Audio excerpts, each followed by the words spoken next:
Hey everybody, welcome to this week's video. Before we get into the Parsha, I want to share that the Lubavitch community around the world is mourning the loss of two people this week. One was Rabbi Sholom B. Lipskar. Rabbi Lipskar founded the Shul in Bal Harbour, Florida. He was also the founder of the Aleph Institute, an organization that advocates and cares for Jewish inmates and Jewish soldiers and military personnel around the world. Rabbi Lipskar was the shliach, the emissary of the Rebbe, that sort of represented the ideal. Here was someone who was building an organization in Bal Harbour, Florida, one of the wealthy areas of Florida, which, by the way, did not come easy. When he started, he had a lot of opposition. And he really built an entire community and a beautiful center. And at the same time, was concerned with the forgotten, in particular the prison inmates who nobody wanted to pay attention to. And he would visit them and send people to visit them and make sure they had all their Jewish needs met, and sometimes advocate for lighter sentences or easier conditions. He was an incredible person, someone who we all aspired to emulate. He inspired us to reach higher, to reach more, following the Rebbe's call to do more than you can, more than you think you're able, and you'll be able to accomplish great things. At the same time, this week, we mourn the loss of Charlie Nassofer, Tzaddik Halevi Nassofer, known to all in the Crown Heights community as Charlie Buttons. Charlie was a colorful figure. He worked for the U.S. Postal Service. I don't think he was ever married. And he always wore overalls and a hat with lots of buttons all over. A lot of them were Jewish buttons, many of them related to the Chabad community. And he would come to 770 Eastern Parkway, the headquarters, and was always participate in the Farbrengens. He was a jolly, kind, always smiling person. And when the Rebbe had a Farbrengen, you could always hear him scream, Amen, at the end when the Rebbe gave a blessing. He was a fixture in the community and just a upbeat,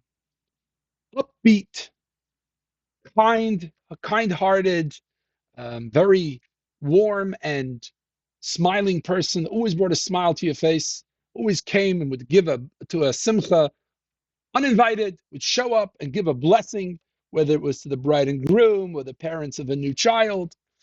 So in a sense, the community is mourning the loss of two people that were radically different in the way they lived their lives. Rabbi Lipskar accomplished great things. A beautiful organization, an incredible, inspiring person to so many, thousands of people. And Charlie, at the same time, in his simple way, also inspired others. And I think there's a message here for us that we all have to do our bit. And wherever we find ourselves in life, any position, any station in life, we can make a difference to others. We must make a difference to others. If you've been sent on the mission like Rabbi Lipskar, to build a community and to start an organization that cares for the downtrodden, that's your mission. And if you're Charlie, your mission is to inspire and elevate the lives of others in your way. The Gemara tells us a beautiful story of Eliyahu Hanavi, Elijah the prophet, where Rabbi Yeshua ben Levi asked him, is there anyone in the marketplace that merits the world to come? And he pointed to two people. So he went over to them and said, what do you do for a living? So he says, we are jesters. When people are sad, we make them happy. Everybody has their mission in life. We make sure we've got to do it. Let's jump into something on the Parsha very quickly because time is running out. So the Parsha is Kedoshim. Kedoshim means holy. The Torah starts out, God spoke to Moses, tell the people, Kedoshim tiyu, you shall be holy. Oh boy, we've got a mitzvah here to become holy. How do we become holy exactly? So this is one of the most famous and the most beautiful commentaries that I'm going to share with you. Rashi says, you know how? Well, let's look at what precedes the statement to be holy. The end of Achrei Kedoshim, the Torah says, don't engage in this kind of relationship, that kind of relationship, all the forbidden relationships that people were not allowed to marry, were not allowed to be alone with, and all this kind of thing. The Rashi says very simple. You want to be holy, keep away from sin, in particular, keep away from the adulterous and forbidden relationships. Ramban, Moshe ben Nachman says, wait a second, that's it? That's it? You're telling me that I could live the high life and I'm holy, as long as I don't sin. So I'm going to dine every night on fine steaks and expensive wine, and I'm going to engage in all sorts of licentious behavior with my wife, should I say, and do all these kind of things, buy a fancy Porsche and, 10 houses, and I'm holy. Holy? In his words, it could be a degenerate with the license of the Torah. And so the Ramban calls on us and says, no, that's not holy. Holy is when we resist the temptation to do things that are permitted. When we go above our human nature, that's called being holy.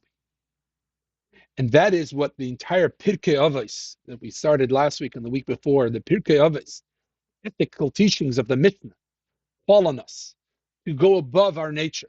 For example, and bring holiness into everything we do. For example, in this week, in the third chapter of Pirkei Avos, we're going to read that if you sit at a meal and you don't share words of Torah, he says it's called a sacrifice to the dead. The table is considered your altar, and the food is the sacrifice. And at that table, as we're sitting, we got to share a word of Torah. We have to elevate it from just being a meal into something holy. And likewise, Rabbi Hanina says, if you're going on a trip and you just idle away the time without some Torah study or a mitzvah, it's as though I'm guilty of death. There's a lot of commentary on this. Does it mean that I don't have the divine protection and so on? But the point is that even a simple journey, a simple vacation has to be elevated into something holy. To be holy, we have to do holy things. So holy things doesn't just mean a mitzvah.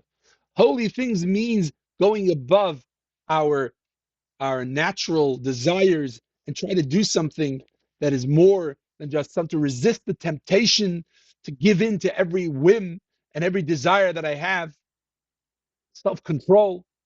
Those are the methods, those are the pathways to holiness. And that's the hallmark of the Jewish people. The hallmark of the Jewish people is knowing the keys to holiness. Holiness doesn't mean asceticism, that I run away from society and I live as a hermit in some isolated cabin in the woods. That's not a holiness. Holiness, I live in this world, but I elevate it to something holy. I don't just indulge. There's purpose, there's meaning. And I engage as I have to. I eat what I need. I live how I need. But that doesn't mean I live in excess. That doesn't mean I just splurge and indulge for the sake of it. I make sure to use money for tzedakah. I share with the poor. I invite people to my home and so on. That's the idea of holiness. And we're a holy people. So let's step up and do holy things. With that, I wish you a good Shabbos.